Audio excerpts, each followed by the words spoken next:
Hey y'all, so today, I decided let's flip it. We have been watching videos about people that want to get divorced, but I say now let's watch people who are in happily married relationships and stuff. So let me turn screen record on. all right, let's do it. All right, here we go. Professional relationship coach? Oh, never mind. We don't want to hear from a relationship coach. We want to hear from somebody that's married. Okay, here we go. Relationship advice from a happily married woman. And if I could give you 3 pieces of advice from a happily married woman on what it took for me to get here and for this to be our story, here it is. My first piece of advice is for you to acknowledge that love and commitment and monogamy and marriage is really what you want. Because oftentimes, as strong and successful women... First of all, her curls are popping. Her hair is popping. Period. All right, let's see what she got to say. Oh, she's a relationship coach, too. But she's a married woman relationship coach, so I'm fine with this. We feel ashamed, we feel afraid, and we feel like we're going to be ostracized if we say, I want a man. Because you've been taught that being strong means that you cannot be loved, that being strong means that you have to be alone, and that being strong equates to not being able to have healthy relationships. But that doesn't have to be true for you. It definitely ain't true for me, because I am strong and strong and strong and still loved in my strength by my husband. Talk yo ish, sister, talk yo ish. So acknowledge that it's what you want and stop being afraid to say it out loud. My second piece of advice would be... I don't know, but that kind of rings true for me, if I'm being honest. Like, even while she's saying it, I'm like, ugh. Because to be frank, right now, that's not really what I want at this point in time. And I'm not certain if it's something that I want long term either. So I'm just doing the research to see, like, does this make sense? Because, I'm going to be 30 soon. And I'm just weighing out, what I want to do next in my experience. And so I don't know yet, but like I said, I'm doing some research. So yeah. For you to give yourself permission to actually have it and receive it when it comes. Because what can happen is that you will acknowledge that you want it, and then when it shows up, you'll self-sabotage. You'll push it away. You'll talk yourself out of it.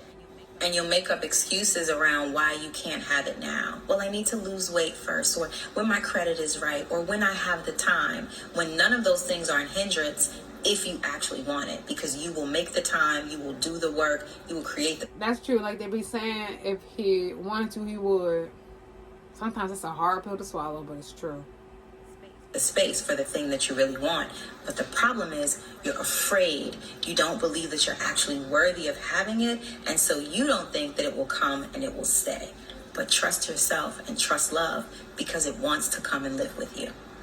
And then my third piece of advice, which is really a big one, so I want you to lean in and listen closely. When you're in that relationship and you start to feel challenged and you feel resistance and you want to run, don't. Instead, be vulnerable with your partner. Oh, and because I don't want anyone to misunderstand. I be saying, like, hold your nose when there's, like, people be having babies. I be like, hold your nose, there's babies in the air. So I'm like, hold your nose, there's love in the air. Not because I thought she stunk. She looks like she smells good. So there's that. All right. Tell him about the fears that you are feeling. Let him know that you are... No! I disagree. Now, if this is someone that you trust, and I guess, like, if it's your husband, then fine, let him know.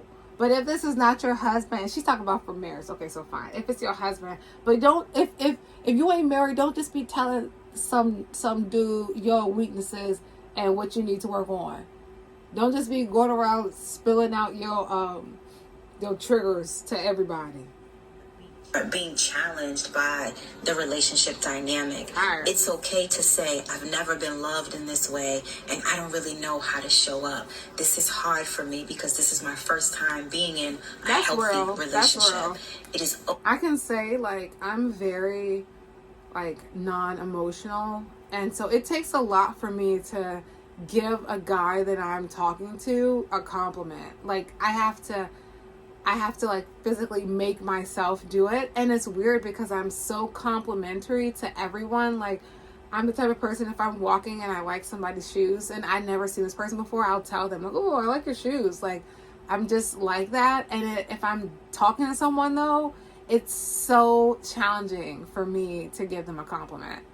I know. I don't get it. I don't know why either. I don't know why. But I know that it is something that I, work on. And though, like, if someone's dealing with me, like, to the point where I feel like I could compliment them, then I'll say, like, hey, like, I don't really, and they get it. Like, they'll usually get mad about it and they'll appreciate when I do compliment.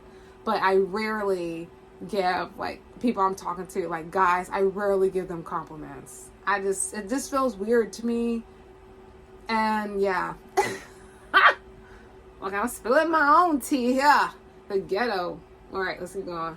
Okay for you to say that, and the right partner will understand. If you find that your partner wants to use that against you or ostracizes you for it, that's not the right man for you to be with. If you told him some of that stuff, it's too early. Like, I used to be someone, I was an open book. I was just telling everything, but I have learned my lesson since. You can't just be telling everybody everything. And before you have this type of conversation with someone, like divulging all your weaknesses and stuff to them, you should, I don't know, like, you should know that they're not the type of person to throw it in your face. Because people do that. They will do that. They will throw what you told to them in a moment of like honesty and confidence, and they'll throw it in your face. So you have to be aware of that. And I have done that before. I'm not like, when I was in high school, I accidentally did it, but I did it. And so, you have to be aware of those kinds of things too, especially if you're talking about marriage. Anyway, and it's a signal that you need to leave. Oh, whoops. My husband and I. But I apologized. So there's that. I didn't just do it and, keep it pushing. I apologized. Okay for you to say that, and the right partner will understand. If you find that your partner wants to use that against you or ostracizes you for it, that's not the right man for you to be with anyway, and it's a signal that you need to leave. So just to recap, 3 pieces of advice that I would give you as a happily married woman who just celebrated 14 years of marriage with her husband. Period. And as a life and relationship coach who has helped other successful women get into relationships and marriages is this. Acknowledge the love that you want. Give yourself permission to have it and receive it. Be vulnerable when it gets tough so that you can keep it and maintain it. Fair. If you want to learn more. No, we don't, but fair enough. All right, let's say I'm afraid of trusting and being betrayed again. Now that's real. Let the fear go and trust love. I don't know about that. I'm more on the sheer 7 side when it comes to that. Not fully on what she be saying, but like, I don't know about just like trusting somebody just because, like, my mom said you got to keep it in on his feet, on his toes, and that's what all the women say. You got to keep him on his toes. He can't never feel too comfortable. So I don't know about that one. You can be strong and want to be loved. That's not a weakness. That's true. Absolutely. I agree with that one. Ours is 51 years. Keep going. You have more stages to go. Kudos to you. Now that's real. Sometimes though, when I be seeing like videos like of like old couples, and you be hearing like the stuff that they went through, I be thinking, you better than me. You better than me. Not all the time, but sometimes I'm just like, ooh, you a good one. I want to run away this time. When I sense something is wrong, I run. He told me I was like a runaway bride. This time I'll be vulnerable and let him know how I feel. Thank you. Well, good for you. Very good advice. Being loved properly can be scary, but it's beautiful. Yes, it's okay to be strong and vulnerable. Not 33, single from Nigeria. Oh my gosh.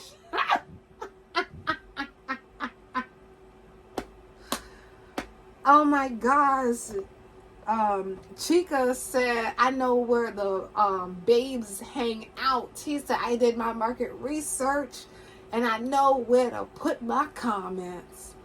That is hilarious. Thanks. I need more content like this. 20 plus years demand respect and reciprocity, Lord. Hearing you speak made me really excited to meet a life partner that will be able to support me when I confess my weak points and showing up, and the right person will be strong for me too. I wonder, like, is it like a thing where like Black women specifically have a challenge of showing up and showing I want to be very clear with what I'm saying here, because I really want to say this in like a pure way. In the way that we express affection. Not all, but like I'm not like I'm either like I'm affectionate, but I am kind of like guarded affectionate. I don't know how to explain it. It's weird. Maybe that's just a me thing. All right, let's keep going. Let's find another one. I just want to do one more. Oh, these people going viral right now. I don't really want a relationship coach. I just want to hear from someone who's married. Oh, here we go. Let's try this one. I've been married for like 3 months, and at first everybody was giving me... Oh, goodness. But now let's hear what she has to say. Let's hear what she has to say. Like Hallmark advice, like don't go to sleep when you're angry with each other. Always okay, she gonna tell us the real stuff. Always make sure you have open communication. Like yeah. I heard that my whole life. Do you want to know the real tea? Yes. Do you want to know the real tea to a successful marriage? Yes. And I just cracked this egg like 2 weeks ago, and I'm really mad. Tell us. Then y'all told me this, but I figured it out by myself. Tell us, girl. The key to a healthy marriage where you're both happy: separate bathrooms. Separate bathrooms. We share a bathroom. We lived together for like the last 2 years. We shared a bathroom. Everything was fine when we were boyfriend and girlfriend. About a month ago, something clicked in my brain, and I was like, actually, if I'm going to have to be with you for the rest of my entire natural Black life, I cannot have a bathroom with you. I need my own space. So that's exactly what I did. I moved out of the bathroom that's in our bedroom and moved into our guest bathroom. And now I exclusively use that to shower and put my girly products in. It changed my life. For one, my products last 2 times longer. Could you imagine that? Who could have been using them? For 2, you never get into arguments because you can just go to your own bathroom. And for 3, if they're doing something that you... So what? You get mad and so you decide to sleep in the bathtub? I don't understand it. You don't like in their bathroom, you have your own bathroom. That's your oasis. It's so genius, and I'm really mad that y'all never told me about this. This is the advice that the girly pops need. I've been married for like... Wow, I really thought she was going to give us some real tea. What? Separate bathrooms, separate rooms. I think separate rooms for sure.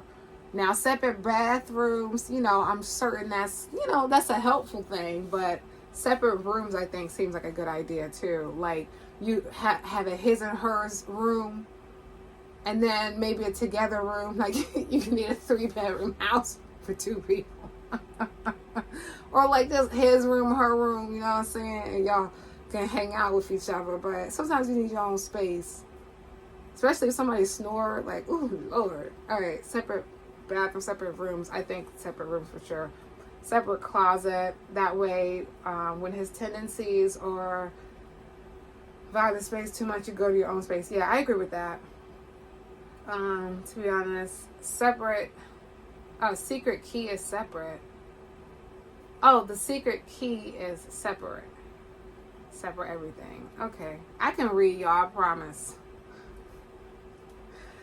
Never shared a closet, never shared a bathroom, 10 years, happy AF. I don't really understand what's so special about the bathroom. Is it because the toilet seat be up? Because that's annoying. There was one time my brother left the toilet seat up and I sat down and didn't know. So, I can see it. I take my facial expression back. I just thought you were going to spit some real tea Then when she came out with the bathroom thing, I was like, really, sis? But nah, I get it. I get it. Separate blankets on the bed. Trust me. Yeah, because I guess like those little things after a while could probably start to pile up and build resentment. So I get it. This will be a requirement in my marriage. Fair enough. That's it. And separate covers, I'm not sharing. But one thing about it, two things for sure, he should move his stuff to the other bathroom so she could have the bigger bathroom. I'm sure she has more stuff. This is it. And separate covers. I'm not sharing. No, I'm not sharing. Okay. My grandparents had separate homes next to one another, happily married. I rock with that. That's my favorite one. Separate homes. Yes. We have separate bathrooms for the entire 7 years of our marriage. 10 out of 10. Okay. So there's something to the separate bathroom. You know, I'm not married. I've been said that already. So nothing qualifies me. Nothing makes me qualified to give this is not advice. This is just my opinion on stuff. So maybe there is something to the separate bathroom things. To me, it just doesn't seem like it would make that much of a deal. Like a bedroom, yeah. But a bathroom, I don't really get that one. Like I said, unless he leaves the toilet seat up. Either one of them. I want both toilet seats down, but definitely don't leave both of them bamas up so I can go to the bathroom at night and fall in the toilet. It's not fun. You ain't never lied about the products. That's funny. Alright. I think we're gonna be done. Okay, guys. Bye. So, I'll say this real quick. I don't know if I'm more convinced to get married or to not get married yet, but you know what? I ain't tripping. Bye.